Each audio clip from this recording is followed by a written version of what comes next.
Dites-moi tous, qui contrôle vraiment le monde? Les présidents? Les milliardaires? Les Illuminati peut-être? Non.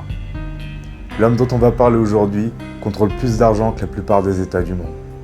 Et pourtant, rares sont ceux qui connaissent son nom. Aujourd'hui, nous allons parler de Larry Fink, patron de BlackRock, l'homme le plus puissant du monde. Né en 1952 à Los Angeles, dans une famille juive modeste, Larry Fink grandit loin de Wall Street, entre soleil californien et rêve de fortune. Diplômé en sciences politiques, puis en finance, il entre chez First Boston en 1976. Un jeune trader, ambitieux, fasciné par le pouvoir de l'argent. Mais là où d'autres rêvent d'action, lui comprend très vite une chose. Le pouvoir, c'est la dette. Celui qui la contrôle celui qui la contracte. À la First Boston, Larry découvre dans son service les titres adossés à des créances hypothécaires, les fameux MBS, un produit révolutionnaire. Maîtrisé, il peut rapporter des fortunes. En 2 ans seulement, il fait gagner des dizaines de millions à la banque.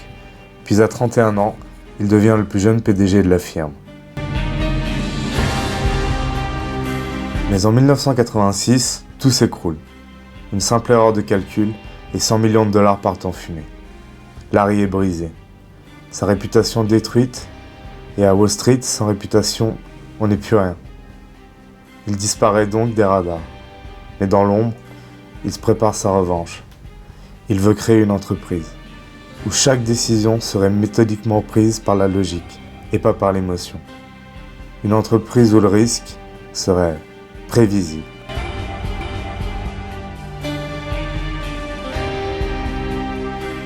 En 1988, avec un prêt de 5 millions de dollars de Stephen Schwarzman, Larry fonde BlackRock. 5 millions au départ.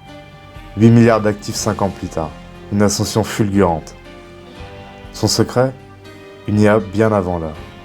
Aladdin, pour Asset Liability and Derivative Investment Network.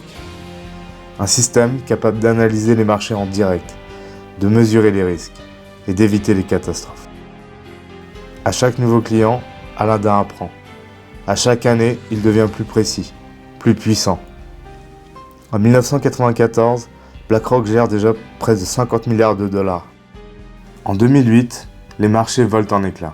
Les banques s'effondrent. Mais Aladdin, lui, avait tout prévu. Pendant que Wall Street panique, Larry Fink reste calme. Et mieux encore, il profite de la situation. Le Trésor américain fait appel à lui. Pour gérer les actifs toxiques des banques en faillite, BlackRock devient le pompier officiel du système. Cette crise, Larry ne la subira pas. Il la maîtrise. Il en sort plus puissant que jamais. En 2009, BlackRock rachète iShares, leader mondial des ETF, pour 13,5 milliards de dollars. Du jour au lendemain, Fink devient roi absolu de la gestion d'actifs. Banques, États, fonds de pension et des millions d'épargnants dans le monde entier. En 2013, BlackRock gère 4 000 milliards de dollars et Fink invente le score ESG, censé mesurer la vertu des entreprises. Mais quand ce concept devient populaire, il l'abandonne sans hésiter. Larry ne cherche pas la morale, il cherche la domination.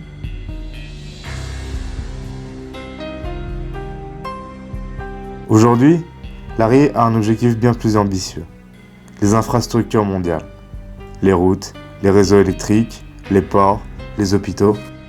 Des actifs réels, stables, basés sur les besoins vitaux des populations. Les États, eux, endettés jusqu'au cou, sont ravis de les vendre pour récupérer un peu de cash. Résultat, BlackRock signe des contrats de plusieurs dizaines de milliards, garantis sur des décennies, souvent sécurisés par les contribuables eux-mêmes.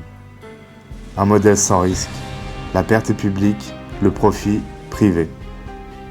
Le G20, lui, estime que ce secteur pèsera 68 000 milliards de dollars d'ici 2040.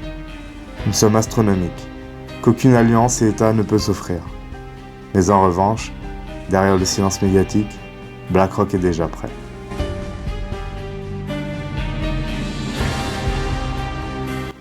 Vous l'aurez donc tous compris, Larry Fink ne fait pas de tweet.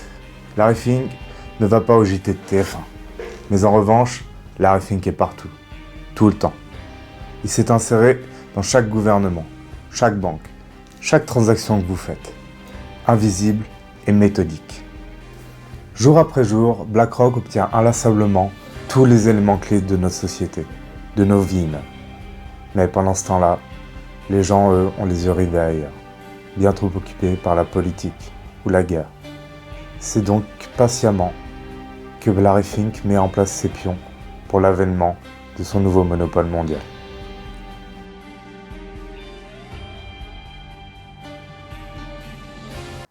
Merci à tous d'avoir suivi cet épisode de Coteau. N'oubliez pas de liker et de vous abonner. Et on vous voit dans le prochain épisode. Bisous la team.